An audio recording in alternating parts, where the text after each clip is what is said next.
ನೋಡ್ಕೋಬಹುದು. ಈ ಸಿಲೆಬಸ್ ಅನ್ನ ನೀವು ನೋಡ್ಕೊಂಡ್ರಪ್ಪ ಅಂದ್ರೆ ಏನೆಲ್ಲ ವಿಷಯ ನಿಮಗೆ ತಿಳ್ಕೊಬೇಕನ್ನೋದು ತಿಳಿತದೆ. ಈಗ ಸಮಗ್ರ ಸಾವಯವ ಹಾಗೂ ಸುಸ್ಥಿರ ಕೃಷಿಯಲ್ಲಿ ದನಗಳ ಮಹತ್ವ ಹಾಗೂ ಲಾಭಗಳು.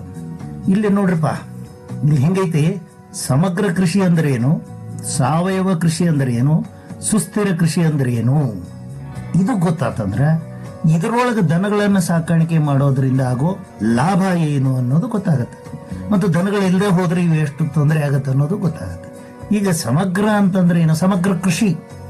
ಸಮಗ್ರ ಕೃಷಿ ಅಂದ್ರೆ ನೋಡ್ರಿ, ನಮಗೆ ಕೃಷಿ ಅನ್ನುವಂಥ ಒಂದು ಶಬ್ದದ ವ್ಯಾಪ್ತಿ ನಾವು ಅರ್ಥ ಮಾಡ್ಕೋಬೇಕು. ಇಲ್ಲಿ ಕೃಷಿ ಅಂದ್ಕೊಳ್ಳೆ ಬರೀ ಒಂದು ಜೋಳ ಬೆಳೆದ್ನೆ, ಗೋಧಿ ಬೆಳೆದ್ನೆ, ನವಣಿ ಬೆಳೆದ್ನೆ, ಹತ್ತಿ ಬೆಳೆದ್ನೆ ಅಂತ ಅಲ್ಲಿದು.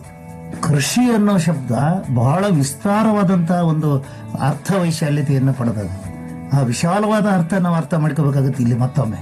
ಯಾಕೆ, ಇಲ್ಲೇ ಒಂದು ಬೆಳೆಯ ಬಗ್ಗೆ ಮಾತ್ರವಲ್ಲ ಮತ್ತು ಬರೀ ಬೆಳೆಗಳ ಬಗ್ಗೆ ಮಾತ್ರವಲ್ಲ, ಬೆಳೆಯನ್ನು ಬೆಳೆಯುವ ಭೂಮಿಯ ಬಗ್ಗೆ ಮಾತ್ರವಲ್ಲ, ಬೆಳೆಯನ್ನು ಬೆಳೆಯುವ ಭೂಮಿಯು ಯಾವ ವಾತಾವರಣದಲ್ಲಿ, ಪರಿಸರದಲ್ಲಿ ಯಾವ ರೀತಿ ವರ್ತನೆ ಮಾಡ್ತದೆ ಅನ್ನೋದನ್ನು ತಿಳ್ಕೋಬೇಕಾಗ್ತದೆ. ಇದಲ್ದನೆ ಯಾವ ರೀತಿಯ ಬೀಜಗಳನ್ನ ನಾವು ಬಳಸಿದರೆ ಯಾವ ಮಣ್ಣಿನಲ್ಲಿ, ಕೆಂಪು ಮಣ್ಣು, ಕಪ್ಪು ಮಣ್ಣು ಅಥವಾ ಮಿಶ್ರಿತ ಇರುವಂತಹ ಮಣ್ಣಿನೊಳಗೆ ನಾವು ಯಾವ ಬೆಳೆನ ಬೆಳೆಯಕ್ಕೆ ಸಾಧ್ಯ, ಯಾವ ಹಂಗಾಮಿನಲ್ಲಿ ಬೆಳೆಯಲಿಕ್ಕೆ ಸಾಧ್ಯ. ನೋಡ್ರಿ ಎಷ್ಟೆಲ್ಲ ವಿಷಯ ಇದೆ ಕೃಷಿ ಒಳಗೆ. ಇಲ್ಲಿ ಸಮಗ್ರ ಅಂದ್ರೆ ಒಂದು ಬೆಳೆಯನ್ನ ಹೇಳಿದೆ, ತೋಟಗಾರಿಕೆ ಬೆಳೆ ಅಂತ ಬರ್ತದೆ, ವಾಣಿಜ್ಯ ಬೆಳೆ ಅಂತ ಬರ್ತೈತಿ, ಆಹಾರದ ಬೆಳೆಗಳು ಅಂತ ಬರ್ತವೆ, ಮೇವಿನ ಬೆಳೆಗಳು ಅಂತ ಬರ್ತವೆ. ಇವನ್ನ ಎಲ್ಲವನ್ನೂ ಸೇರಿದ್ದೇ ಸಮಗ್ರ ಕೃಷಿ. ಈಗ ಕೃಷಿ ಅಂದುಕೊಳ್ಳೇನೆ ಬರೀ ಬೆಳೆಗಳಷ್ಟೇ ಅಲ್ಲ ಅಂತ ಹೇಳಿದೆ, ಅದ್ರ ಜೊತೆಗೆ ಕೆಲವಷ್ಟು ಪೂರಕವಾದ ಅವಕ್ಕೆ ನೀವು ಕಸುವಂತರ ಅನ್ಬಹುದು ಅಥವಾ ಉಪಜೀವನಗಳನ್ನಾದ್ರೂ ಅನ್ಬಹುದು, ಅವುಗಳನ್ನ ನಾವು ಸೇರಿಸ್ಕೋಬೇಕಾಗುತ್ತೆ. ಈಗ ಕೃಷಿಯನ್ನ ಮಾಡಬೇಕಾದ್ರೆ ಬರೀ ಯಾಂತ್ರೀಕರಣ ಮಾಡಕ್ ಸಾಧ್ಯ ಇಲ್ಲ. 100% ಯಾಂತ್ರೀಕರಣ ನಮ್ಮಲ್ಲಿ ಇನ್ನೂ ಸಾಧ್ಯ ಆಗಿಲ್ಲ. ಆದ್ರೆ ಈಗ ಯಾಂತ್ರೀಕರಣದತ್ತ ವಾಲೈತಿ ಇಲ್ಲ ಅಂತ ಹೇಳೋದಿಲ್ಲ, ಆದ್ರೂ ಅಲ್ಲಿ ದನಗಳು ಬೇಕೇ ಬೇಕು.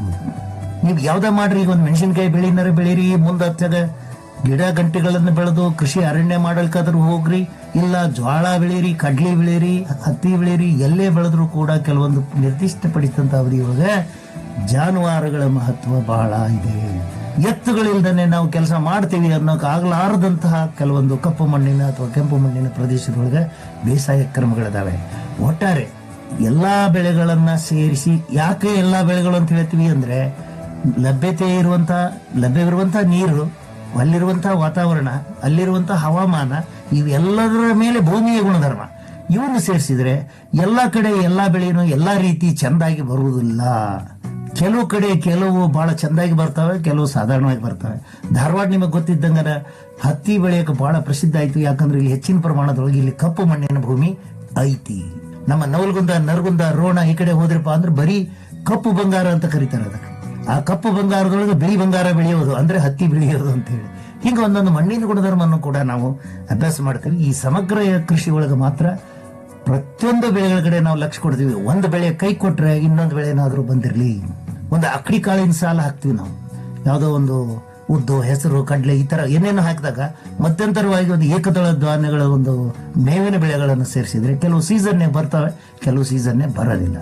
ಹಿಂಗಾರಿ ಜೋಳ, ಮುಂಗಾರಿ ಜೋಳ ಅಲ್ಲೂ ಕೂಡ ಕಾಲಮಾನ, ಹವಾಮಾನ ಒಂದು ಕಾಲ ನಿರ್ಣಯ ಮಾಡ್ತದೆ. ಅದಕ್ಕಾಗಿ ಸಮಗ್ರದಿಂದ ಬಂದ್ರೆ ಎಲ್ಲವೂ ಲಾಭನೇ ಆಗುತ್ತೆ, ಇಲ್ಲ ಅಂದ್ರೆ ನುಕ್ಸಾನ್ ಅಂತ ಇಲ್ವೇ ಇಲ್ಲ, ಆದ್ರೆ ಕಡಿಮೆ ಲಾಭ ಆಗುತ್ತೆ.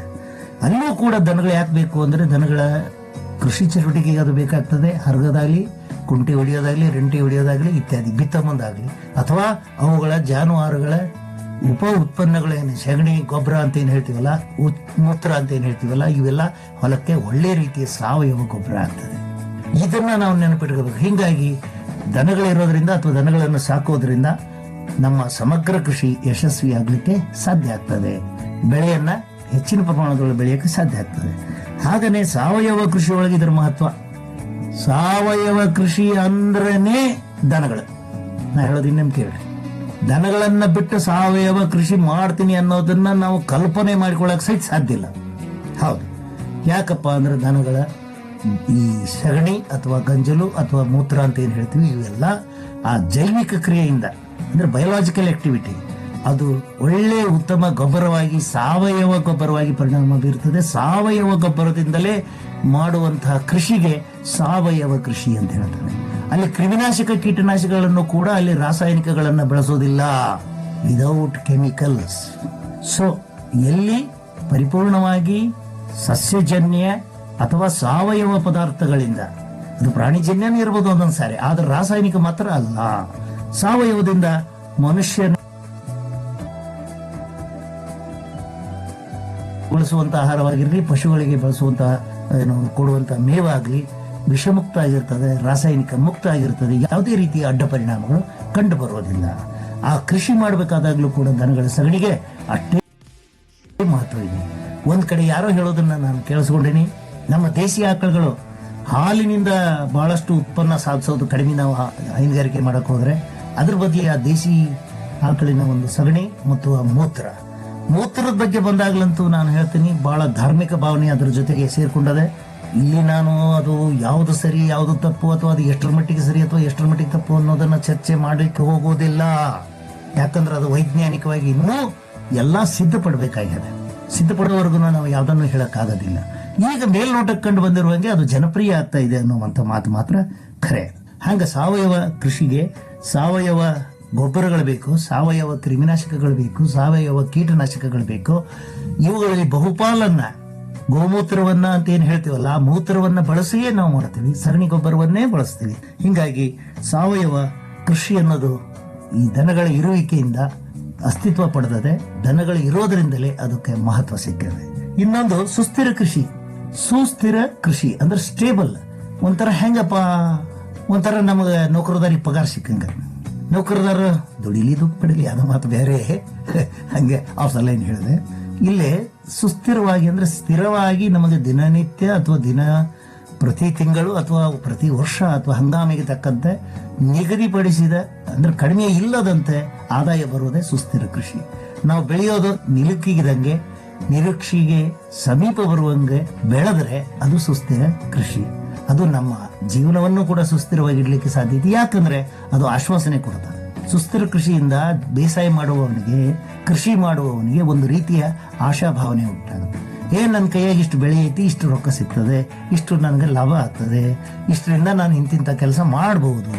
ಇದು ರೈತನ ಒಂದು ಲೆಕ್ಕಾಚಾರ. ಬಹುಶಃ ನಮ್ಮ ಬೆಲೆ ಆಯೋಗದ ಹೊಣೆ ಹೊತ್ತವರು ಬರೀ ರಾಜ್ಯ ಸರ್ಕಾರ ಅಂತ ಅಷ್ಟೇ ಹೇಳಲ್ಲ, ಕೇಂದ್ರ ಸರ್ಕಾರದವರು ಕೂಡ ರೈತನ ಈ ಭಾವನೆಗಳನ್ನ ಗಮನಿಸಿ ವೈಜ್ಞಾನಿಕವಾಗಿ ಅವುಗಳಿಗೆ ಬೆಂಬಲ ಬೆಲೆ ಅಂತ ಏನ್ ಹೇಳ್ತೀವಿ ಅದನ್ನು ನಿಗದಿ ಮಾಡಿದ್ದೇ ಆದ್ರೆ ರೈತನೂ ಕೂಡ ನಾವು ಹೆಂಗೆ ನೌಕರರು ಜಂಬದಿಂದ ಕೌಲರ್ ಮೇಲೆ ಎತ್ತಿ ಹೇಳ್ತೀವಲ್ಲ, ತಿಂಗಳಿಗೆ ನನಗೆ ಇಷ್ಟು ಪಗಾರ ಅಷ್ಟು ಪಗಾರ, ಅದೇ ರೀತಿ ಹೇಳಲಿಕ್ಕೆ ಸಾಧ್ಯ ಆಗಬಹುದು.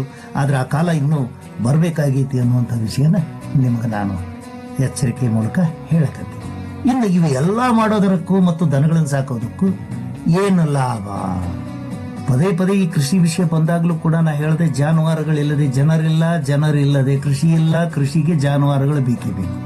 ಇದು ಲಿಂಕ್ ಇದು. ಇದನ್ನ ನಾವು ಊಹೆ ಮಾಡ್ಕೊಳಕ್ಕೂ ಸಾಧ್ಯ ಇಲ್ಲ. ಬೇರೆ ದೇಶಗಳ ಉದಾಹರಣೆ ಬಿಡ್ರಿ, ಬೇರೆ ದೇಶದೊಳಗೆ ವಾತಾವರಣ, ಹವಾಮಾನ, ಅಲ್ಲಿಯ ಸೌಲಭ್ಯಗಳು, ಆಂತರಿಕ ಸೌಲಭ್ಯಗಳು ಬೇರೆ ಬೇರೆ, ಆರ್ಥಿಕ ಸೌಲಭ್ಯಗಳು ಬೇರೆ ಬೇರೆ.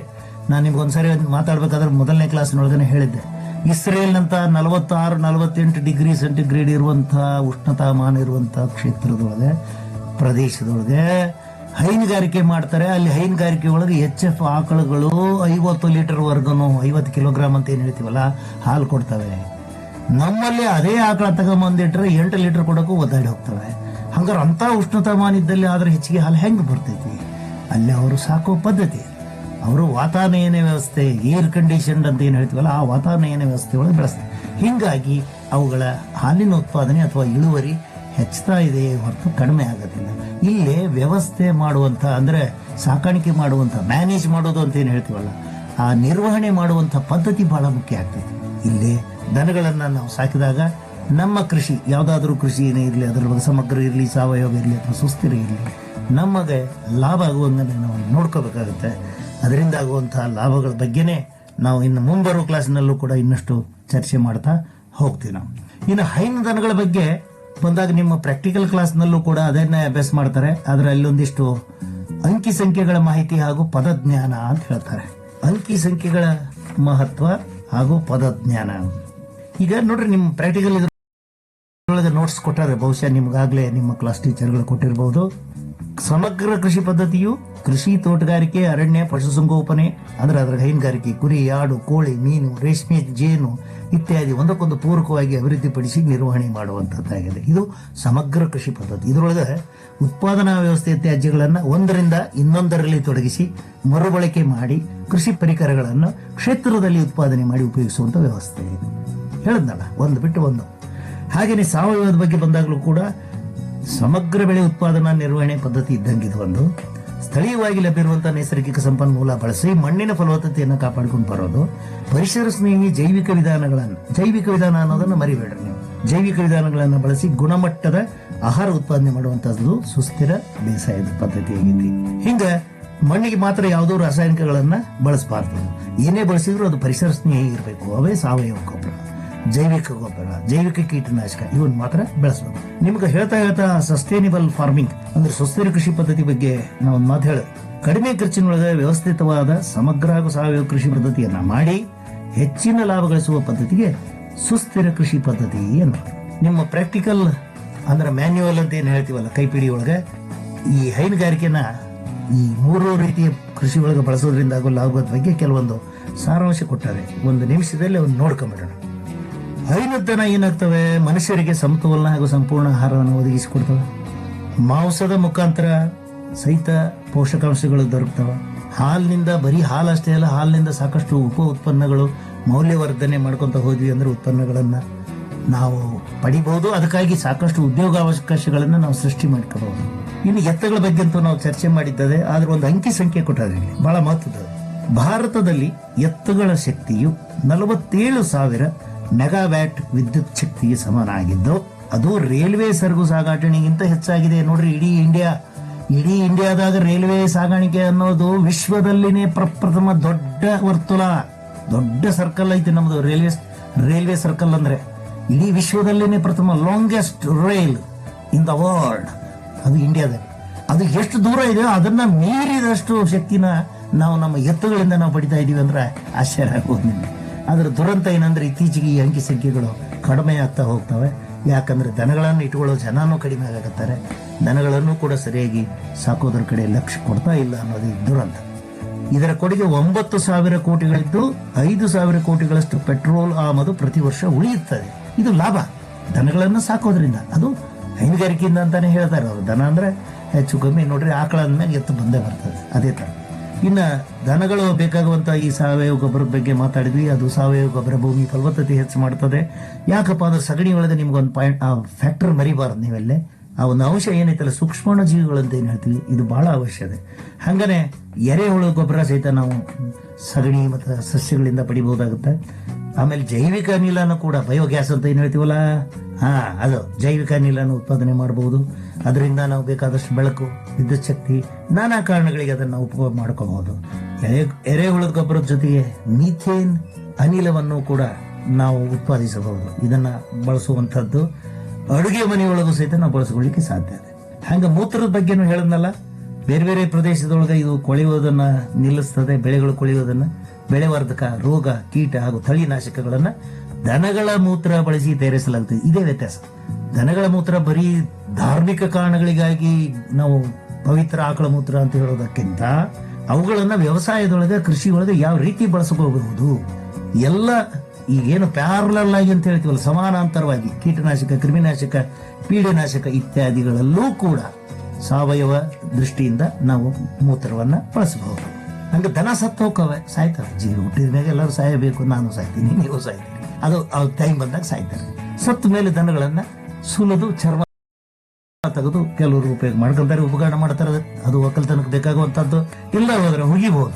ನಾವು ಆಯಾ ಹೊಲದೊಳಗೆ ಹೋಗಿದ್ವಿ ಅಂತಂದ್ರೆ ಬಹಳಷ್ಟು ಉತ್ತಮವಾದಂತಹ ಪೋಷಕಾಂಶಗಳು ಮಣ್ಣಿಗೆ ಸೇರ್ಪಡೆ ಆಗ್ತವೆ. ಮಣ್ಣಿಗೆ ಸೇರಿದ್ರೆ ಮಣ್ಣಿನ ಫಲವತ್ತತೆ ಹೆಚ್ಚಾಗುತ್ತೆ. ನಾವಿದನ್ನ ನೆನಪು ಇಟ್ಟುಕೊಳ್ಳೇಬೇಕು. ಇವತ್ತಿಗೂ ಹಳ್ಳಿ ಒಳಗೆ ನಿಜವಾದ ರೈತರನ್ನವರು ಕೆಲವರು ಎಷ್ಟು ಚೆನ್ನಾಗಿ ಸತ್ತಂತ ದನಗಳಿಗೆ ಅಂತ್ಯ ಸಂಸ್ಕಾರ ಮಾಡ್ತಾರೆ ಅನ್ನೋದು ನೋಡಿದ್ರೆ ಬಹಳ ಒಂದೊಂದ್ಸಾರಿ ಖುಷಿ ಅನಿಸ್ತದೆ. ಯಾಕೆ ಸತ್ತಂತ ದನಗಳಿಗೆ ಅಷ್ಟು ವರ್ಷ ತನ್ನ ಸೇವೆ ಮಾಡಿದ ಬಸವಣ್ಣನಿಗೆ ತಾವು ಒಂದು ಕೃತಜ್ಞತೆ ಹೇಳ್ದಂಗೆ, ಎರಡನೇದು ಅದನ್ನ ದೇವರು ಅಂತ ತಿಳ್ಕೊಂಡಿರೋದ್ರಿಂದ ಅದನ್ನ ಮೆರವಣಿಗೆ ಮಾಡಿ ತಗೊಂಡೋಗಿ ತಮ್ಮ ಹೊಲದೊಳಗೆ ಹುಗಿತಾರೆ. ಹುಗಿಬೇಕು. ಅಲ್ಲೇ ಇಲ್ಲಿ ಬಿಸಾಡೋದ್ರಿಂದ ಏನಾಗ್ತವೆ, ಆ ರೋಗ ರುಜಿನ ಇತ್ತು ಅಂದ್ರೆ ದನಗಳಿಂದ ಮತ್ತೊಂದು ದನಗಳಿಗೆ ಪ್ರಸಾರ ಆಗುವಂತ ಚಾನ್ಸ್ ಇರುತ್ತೆ. ಹೆಂಗ್ ಪ್ರಸಾರ ಆಗದ್ರಿ ಸತ್ತ ದನದಿಂದ? ಹೌದಿಲ್ಲ ತಮ್ಮ ನಿನ್ ಪ್ರಶ್ನೆ? ಹಂಗಿಲ್ಲ ಅದು. ಕೇಳಿ, ನಾಯಿ ನರಿ ಇದ್ದೇ ಇರ್ತಾವ. ನಾಯಿ ನರಿ ಏನ್ ಮಾಡ್ತಾವ, ಸತ್ತಂತ ದನಗಳನ್ನ ಎಲ್ಲಿ ಬೇಕಲ್ಲಿ ಬಿಸಾಡಿದ್ರಪ್ಪ ಅಂದ್ರೆ ಅದನ್ನ ತಿಂದು ಬಾಯ ಮಾಂಸ ಇಟ್ಕೊಂಡು ಈ ಊರಿನಿಂದ ಆ ಊರಿಗೆ ಟಿಕೆಟ್ ಇಲ್ದ ಹೋಗ್ತಾ ಇರ್ತಾವ. ಇಲ್ಲಿಂದ ಅಲ್ಲಿಗೆ ಹೋಗೋದ್ರೊಳಗನ ದಾರ್ಯಾಗ ಏನ್ ಮಾಡ್ತಾವ, ಚೆಲ್ಕೊಂತ ಹೋಗ್ತಾವ ರಕ್ತನ, ಮಾಂಸದ ತುಣುಕುಗಳನ್ನ. ಆ ತುಣುಕುಗಳೊಳಗ ಮಾಂಸ ರಕ್ತದ ಕಣ್ಣಿ ಒಳಗ ರೋಗಾಣುಗಳು ಇರ್ತವೆ, ಕ್ರಿಮಿನಾಶಕಗಳು, ಏನೋ ಕ್ರಿಮಿ ಇರ್ತವೆ. ಅವುಗಳು ಭೂಮಿಯೊಳಗೆ ಬಿದ್ದು ಅಂದ್ರೆ ಆ ಭೂಮಿಯೊಳಗೆ ಬೆಳೆದಿರುವ ಹುಲ್ಲನ್ನು ತಿನ್ಲಿಕ್ಕೆ ಬರುವಂತ ದನಗಳಿಗೆ ಆ ರೋಗ ಬರ್ತದೆ. ಹೀಗಾಗಿ ನಾಯಿ ನರಿ ತೋಳ ಇತ್ಯಾದಿ ಕಿರ್ಬ ಇಂಥವುಗಳಿಂದ ರೋಗ ಪ್ರಸಾರ ಆಗುವಂಥದ್ದನ್ನು ತಪ್ಪಿಸ್ಬೇಕು ಅಂತಂದ್ರೆ ದನಗಳನ್ನ ಹುಗಿಬೇಕು. ಎರಡೂ ಇಲ್ಲ, ಒಂದ್ ಸ್ವಲ್ಪ ವಾಣಿಜ್ಯಾತ್ಮಕ ದೃಷ್ಟಿಯಿಂದ ಕಮರ್ಷಿಯಲ್ ಮೈಂಡೆಡ್ ಇಟ್ರಪ್ಪ ಅಂದ್ರೆ ಸತ್ತು ಮೇಘ ದನನ ಚರ್ಮ ಸುಲಿದು ಅದರದ್ದು ರಕ್ತ ತೆಗೆದು ಕೊಂಬು ಕೊಳಗ ಇವುಗಳಿಂದ ಬೇರೆ ಬೇರೆ ವಸ್ತುಗಳನ್ನು ತಯಾರಿಸಿ ನಾವು ಅದರದ್ದು ಲಾಭ ಪಡಿಬಹುದು. ಅದು ಉದ್ಯೋಗನೂ ಆಗ್ತೈತಿ ಎಷ್ಟೋ ಮಂದಿಗೆ. ಹಿಂಗ ಇನ್ನೊಂದು ಏನದಪ್ಪ ಅಂದ್ರೆ ದನಗಳಿದ್ವು ಅಂದ್ರೆ ಹೈನುಗಾರಿಕೆ ಒಳಗೆ ಒಂದು ಸಂಖ್ಯೆ ಹೆಚ್ಚದ ಅಂದ್ರೆ ಅದನ್ನ ಮಾರಿನೂ ಕೂಡ ಲಾಭ ಪಡಿಬಹುದು. ಸತತವಾಗಿ ಹೈನುಗಾರಿಕೆ ಅನ್ನೋದು ನಮ್ಮ ಈ ಕೃಷಿಕರಿಗೆ ಉದ್ಯೋಗ ಒದಗಿಸ್ತದೆ. ಅದಕ್ಕೆ ಈ ಎಲ್ಲಾ ಕೃಷಿ ಪದ್ಧತಿ ಒಳಗೂ ಹೈನುಗಾರಿಕೆ ಅಥವಾ ಪಶು ಸಂಗೋಪನೆ ಅಥವಾ ಪಶುಪಾಲನೆ ಅನ್ನೋದು ಅವಶ್ಯವಾಗಿ ಇರಲೇಬೇಕು. ಆ ರಾಷ್ಟ್ರೀಯ ಆರ್ಥಿಕತೆಯ ದೃಷ್ಟಿಯಿಂದಲೂ ಕೂಡ ಇದು ಬಹಳ ಮಹತ್ವದ. ಬಹುಶಃ ಅಂಕಿ ಸಂಖ್ಯೆಗಳನ್ನು ನಾನು ಇಲ್ಲೆಲ್ಲ ಹೇಳಕ್ ಹೋಗೋದಿಲ್ಲ. ಆದ್ರೆ ಒಂದು ಗೊತ್ತಿರಲಿ, ಇಡೀ ಜಗತ್ತಿನಲ್ಲಿ 136 ಕೋಟಿ ಆಕಳುಗಳು, 17.2 ಕೋಟಿ ಎಮ್ಮೆಗಳು. ಅದರಲ್ಲಿ ಭಾರತದ ಸಂಖ್ಯೆ 22.6 ಕೋಟಿಗಳು ಆಕಳ, 9.8 ಅಂದ್ರೆ 9.8 ಕೋಟಿ ಎಮ್ಮೆಗಳು. ಜಗತ್ತಿನೊಳಗನೆ ಹೆಚ್ಚು ಆಕಳ ಇರೋದು ಭಾರತದೊಳಗೆ, ಜಗತ್ತಿನಲ್ಲಿನೇ ಹೆಚ್ಚು ಎಮ್ಮೆ ಇರೋದು ಭಾರತದಲ್ಲಿನೇ, ಜಗತ್ತಿನಲ್ಲಿನೇ ಅತಿ ಹೆಚ್ಚು ಹಾಲು ಉತ್ಪಾದಿಸುವುದು ಭಾರತನೇ. ಅದರೊಳಗೂ ನಮ್ಮ ಕರ್ನಾಟಕ ರಾಜ್ಯ 1 ಕೋಟಿ ಆಕಳನ್ನು ಹೊಂದಿದೆ ಮತ್ತು ದೇಶದಲ್ಲಿ ರಾಜ್ಯಕ್ಕೆ 8ನೇ ಸ್ಥಾನ ಇದೆ. ಹಾಗೇನೆ ಸಂಖ್ಯೆಯೊಳಗೆ ಹಾಲಿನ ಉತ್ಪಾದನೆ ಒಳಗೆ ಮಾತ್ರ ಕರ್ನಾಟಕ ಒಟ್ಟು 40 ಲಕ್ಷ ಟನ್ ಹಾಲನ್ನು ಉತ್ಪಾದಿಸಿ ದೇಶದಲ್ಲಿ 9ನೇ ಸ್ಥಾನದಲ್ಲಿದೆ. ಆದ್ರೆ ದೇಶ 880 ಲಕ್ಷ ಟನ್ ಹಾಲನ್ನು ಉತ್ಪಾದನೆ ಮಾಡಿ ಇಡೀ ವಿಶ್ವದಲ್ಲಿನೇ ಪ್ರಥಮ ಸ್ಥಾನದಲ್ಲಿದೆ.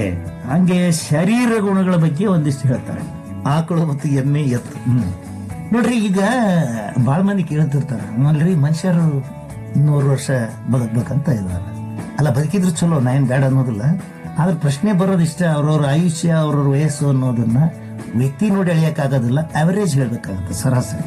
ಅದಕ್ಕೊಂದು ಮಾನವನಿಗೆ ವಯಸ್ಸು ಸರಾಸರಿ 100 ವರ್ಷ ಅಂತ ಇಟ್ಕೋಬಹುದು. ಆದ್ರೆ ಬದುಕಿರೋದು ಈಗ ಸಾಧ್ಯವಾದಷ್ಟು ನಮಗ್ ಗೊತ್ತಿರೋ ಹಂಗಾನೆ 60ರಿಂದ 70 ನಡುವೆ ಅದೇ ಎವರೇಜ್ ತೆಗೆದ್ರೆ.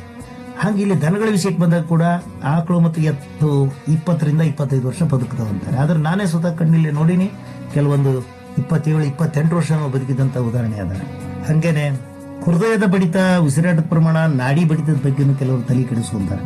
ಅದು ಆಯಾ ದನಗಳು ಆ ಹೊತ್ತಿನಲ್ಲಿ ನಾವು ಪರೀಕ್ಷೆ ಮಾಡೋ ಹೊತ್ತಿನಲ್ಲಿ ಯಾವ ಸ್ಥಿತಿಯಲ್ಲಿದೆ.